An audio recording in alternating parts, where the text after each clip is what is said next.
Global માર્કેટ્સની updates જાણીએ સહયોગી નીરજ કંસારા પાસેથી। Neeraj, good morning. કઈ રીતે આજે વૈશ્વિક બજારો તરફથી સંકેતો છે?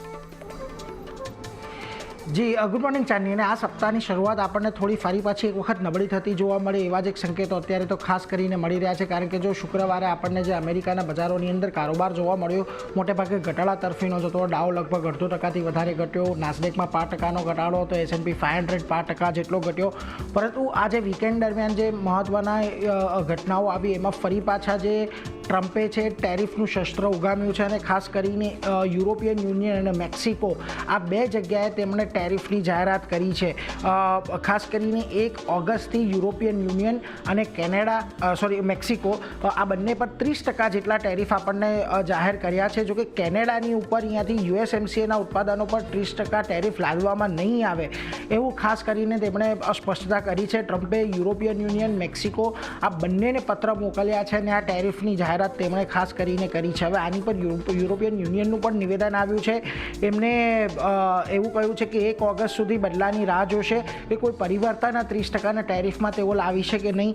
સ્ટીલ અને એલ્યુમિનિયમ ટેરિફ તો મંગળવારથી જ લાગુ થઈ રહ્યા છે અને નવી ટેરિફ યાદીનો લગભગ $24 બિલિયન પ્રભાવ પડી શકે છે, અસર પડી શકે છે એવું એમનું કહેવું છે।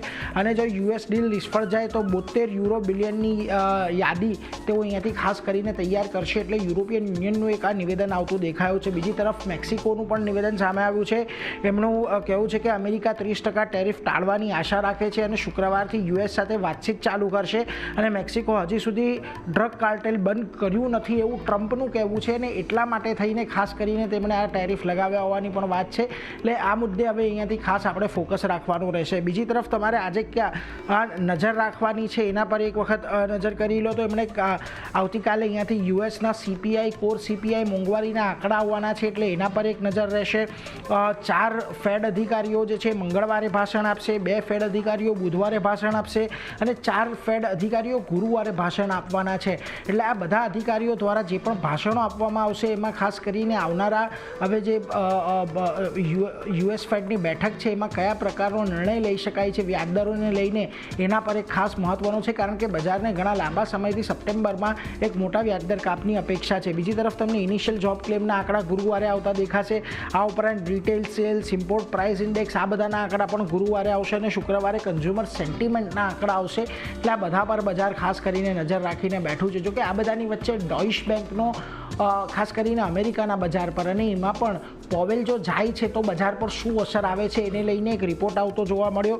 આમાં ખાસ કરીને તેમનું કહેવું છે કે પોવેલ જવાની બજાર પર ખરાબ અસર પડી શકે છે એવું એમનું માનવું છે। ખાસ કરીને ડોલર અને ટ્રેઝરી આ બંને જગ્યાએ બહુ મોટી વેચવાલી આવતી જોવા મળી શકે છે અને કાર્યકાળ પૂર્ણ થતાં પહેલાં તેઓ રાજીનામું આપે એની શક્યતા અત્યારે ડોઇશ બેંકને લગભગ 20% જેટલી જ લાગી રહી છે। એટલે એના પર એક ફોકસ રાખવાનું છે। આ બધાની વચ્ચે આજે એશિયાના બજારો પર આવો, અહીંયા પણ તમને આજે મિશ્ર કામકાજ જોવા મળી રહ્યું છે। જુઓ જાપાનના બજારો નિક્કેઈ આજની શરૂઆત જે છે અહીંયા આપણને નબળી રહેતી જોવા મળી છે। ખાસ કરીને થોડું લાલ નિશાનની અંદર આજે જાપાનનું બજાર ખુલ્યું છે, પરંતુ એ સાથે જ તાઇવાનમાં પણ જોવા આજે દબાણ છે। કોરિયા થોડું ઘણું આજે પોઝિટિવ છે। શાંઘાઈ અને હેંગસેંગમાં પણ આજે તમને મિશ્ર કારોબાર જોવા મળશે, જેમાંથી ખાસ કરીને જુઓ અહીંયા અત્યારે તમને થોડીક તેજી, હેંગસેંગ થોડુંક રિકવર થયું છે અને સ્ટ્રેટ ટાઈમ્સમાં પણ 5%નો ઉછાળો છે। પરંતુ ખાસ વાત હવે અહીંયાથી આપણે ગ્રીફ નિફ્ટી પર સંકેત પર નજર રાખવાની છે। કારણ કે આપણને શુક્રવારના જે ક્લોઝિંગ જોવા મળ્યું હતું ઘણું નીચેના સ્તરનું ક્લોઝિંગ હતું। 25,200ની નીચે આપણે ખાસ કરીને બંધ થયા હતા। જુઓ ફ્યુચર્સ 25,223 પર બંધ થયા હતા, અત્યારે 25,186ના સંકેત આપી રહ્યા છે। એટલે આજના દિવસમાં 41 પોઈન્ટના દબાણની આશા છે। એટલે આજના દિવસમાં જોવાનું રહેશે કે બજાર ખાસ કરીને ક્યાં સપોર્ટ આવીને લે છે, કારણ કે શરૂઆત આજે આપણને એક ઘટાડા તરફી થતી દેખાઈ રહી છે। ચાંદની નીરજ, આભાર આપનો આ